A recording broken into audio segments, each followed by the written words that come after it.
Nej, så er det ikke plads at spille den ind på den facon. Godt læst af Howard. Efter Jarni op. Gravlund, der er sejt på Peter Gravlund. Ja, det bliver afvist af Ole Kronløkke, og så efter Jarni, så skal den være der!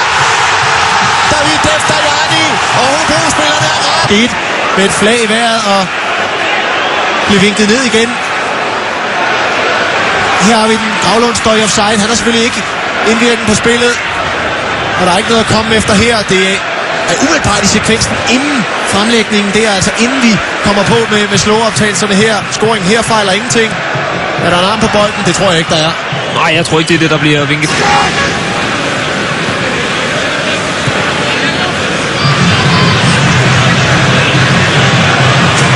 Gravlund.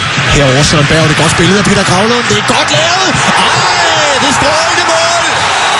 Oplæg. Gravlund. Vi er ikke sikkert, vi kan se det i billedet her. Det Søren Berg starter i løbet af lang tid før vi ser det her i billedet. Har time det perfekt og super boldkontrol. Flot mål. Og han har set, at den tidligere AGF-reserve